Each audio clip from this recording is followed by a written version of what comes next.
Hi there team, this is a video on the transactional versus transformational leadership styles and what are the positive and negatives of these leadership styles. So first of all we'll talk about what these styles actually are. So transactional leadership is when the leader tries to create a structure in which the followers know what is required of them and the rewards that they get for following orders. So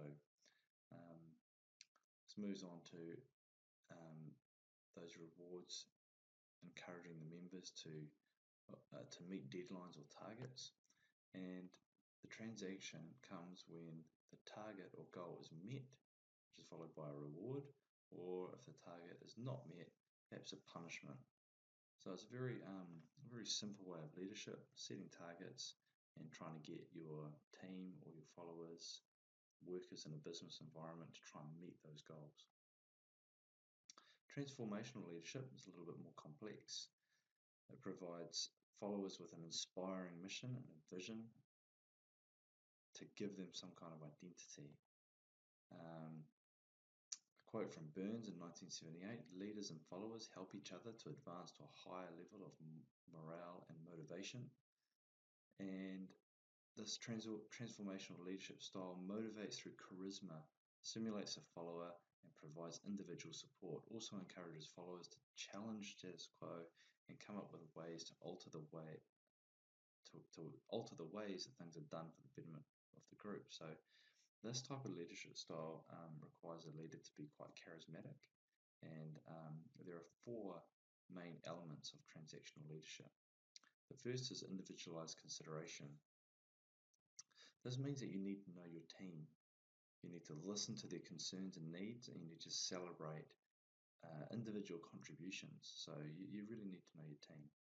The second is intellectual stimulation. You need to challenge your team. You need to encourage creativity within the group. Really try and stimulate the mind. Third is inspirational motivation. You need to have a vision of where you want to go, what goals you want to set. You need to get the team on board with those goals. You need to provide the goal sort of provides a purpose or meaning to provide energy towards working together. And finally, idealized influence. So you as a leader, you need to be a role model. You need to show really high levels of ethical behavior and instill pride, respect, and trust in your team, or your team, will show that that respect back to you. So this kind of shows how complex this transactional leadership style is, and you really need to be quite a good people person in order to successfully show this type of leadership. So that takes us to the positive and negatives of each. So what I've come up with is that transactional leadership style, the positives, you're giving your team real good direction. They know exactly what they need to do in order to achieve their goals. The followers feel safe knowing that they need to know what to do, and it's an easier of the two styles to carry out. The negatives that I've come up with is that it doesn't encourage creativity, and the followers are not really encouraged to do more than what is expected. So encouragers might reach a level and not push beyond that. So that's where the transformational leadership might be a little bit better and showing more creativity in a team, and maybe reaching perhaps further than the goals that you'd set. So what do you think? You might come up with some more positives and negatives than I have. Takes us on to transformational leadership style, the positives and negatives. The positives, leader gets to know the followers better with that, individual consideration.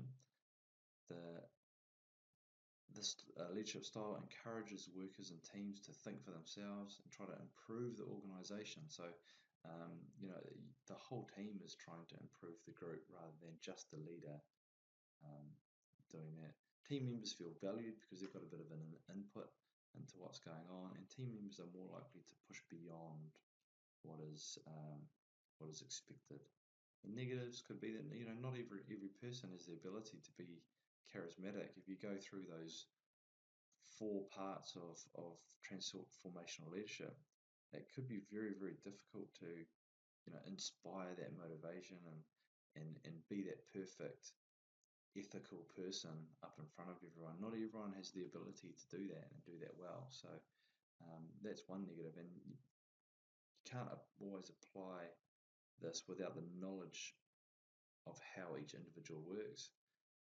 And sometimes this type of leadership can take a bit of time to take effect, because it might take a little while to get to know the group, get to know the team dynamics. So it can take a while for this type of leadership to take effect. And what do you think? So maybe you can come up with some more positives and negatives.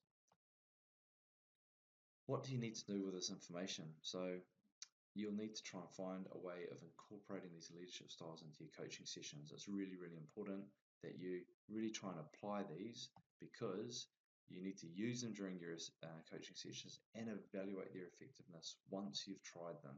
So it's very, very important that you attempt these. Make sure once you have attempted some of these leadership styles that you remember some examples of how you use them, so that you can use those in your assignment, and what did make them effective, or what made them ineffective. So really make sure you try these out. Here's some critical thoughts that you might be able to use in your assignment. So these leadership styles are based around a business models of leadership. So do these, and can these relate to sport leadership? So that's something that you could talk about. Another one is it important to know about leadership styles? Is it better just to go out and do what you do? Some people are very natural leaders and do these things naturally. Do they need to know what is a transactional and what is a transformational leader? And finally, my last thought is, are leaders made or born? Can you teach people to become better leaders, or is it just something that naturally happens? People are naturally born good leaders, good speakers, get on well with other people quite naturally. So there are 3 sort of critical thoughts that may help you when you get to that stage of your assignment. So that's it from me. Good luck.